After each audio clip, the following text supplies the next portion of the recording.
आणि ठाकरेंच्या फुटलेल्या खासदारांना शिवसेनेकडून अनेक आश्वासनं दिली गेलेली आहेत। खासदार संजय जाधव यांना मंत्रिपद देण्याचं आश्वासन दिलं गेलंय। नागेश आष्टीकरांना मतदारसंघातील कामं मार्गी लावण्याचं आश्वासन दिलंय। भावाच्या बँकेचं प्रकरण निकाली काढून ओमराजे निंबाळकरांचं मन परिवर्तन करण्याचा प्रयत्न केला गेलाय। इच्छा नसूनही भावासाठी ओमराजे पक्षांतर करणार अशी सुद्धा माहिती समोर आली आहे।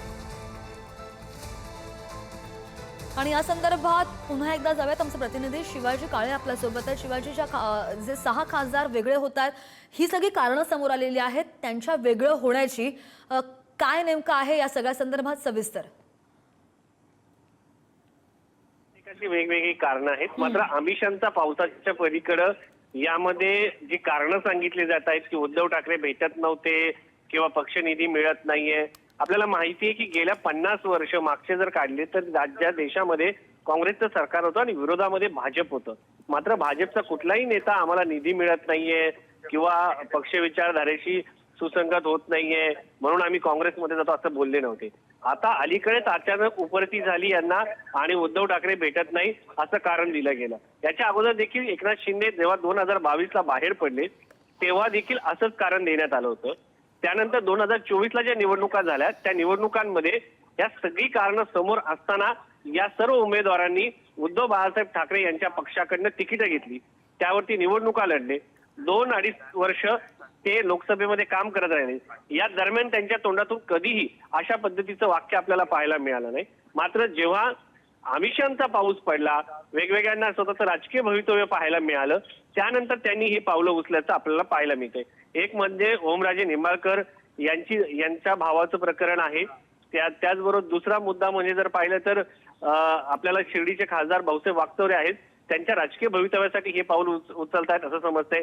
परभणीच्या खासदारांना मंत्रिपदाचं आश्वासन दिलेलं आहे, त्यामुळे ते हे सगळं पाऊल उचलताय असं कळतंय। एकंदरीत जर पाहिलं गेलं तर राजकीय भवितव्य, मंत्रिपद, आमिष या आमिषांच्या पावसामुळेच हे खासदार जे आहेत ते शिवसेना शिंदे गटासोबत गेल्याचं आपल्याला पाहायला मिळतंय। कारण ही आहेत की ठाकरे भेटत नाही, त्याच्यामध्ये तथ्यही आहेत किंवा आदित्य ठाकरे यांनी राज्यभरात दौरा करणं गरजेचं होतं। नीटचा प्रश्न आहे, दुष्काळाचा प्रश्न आहे, हे सगळे मुद्दे असताना आदित्य ठाकरे घराच्या बाहेर पडत नाही। मात्र अवघ्या महाराष्ट्राला माहिती आहे की ठाकरे अशा पद्धतीने जो शिवसेना पक्ष रस्त्यावरचा पक्ष होता त्यांनी त्याला घरात आणून बसवलं, त्यानंतर पक्षामध्ये फूट झाली, त्यानंतर दुसऱ्यांदा 2024ला या लोकांना तिकीटं देण्यात आली। त्या अगोदर ही सगळी पार्श्वभूमी यांच्या समोर असताना त्यांनी या पक्षाकडे निवडणुका लढवल्या, त्याच्यामध्ये त्यांना निवडूनही आले। मात्र अचानक त्यांना उपरती झाली की ठाकरे भेटत नाही, ही तर जगविख्यात गोष्ट आहे। सगळ्यांना माहिती आहे की ठाकरे कशा पद्धतीने भेटतात, मातोश्री बाहेर किती वेळ ताटकत उभा राहावं लागतं आणि याला माध्यम ठाकरे स्टाईल असं म्हणतात किंवा त्याला वेगवेगळी कोंदण देतात। पण राजकारण जे आहे ते प्रचंड 360 डिग्री अँगलने बदललेलं आहे। विचारधारा, नीतिमत्ता या सगळ्या गोष्टी बाजूला ठेवून राजकीय भविष्य आणि नेत्याला स्वतःला काय मिळतंय, त्यांच्या मुलांचं फीचर्स काय आहेत या दृष्टीने लोक आता विचार करताना पाहायला मिळतात।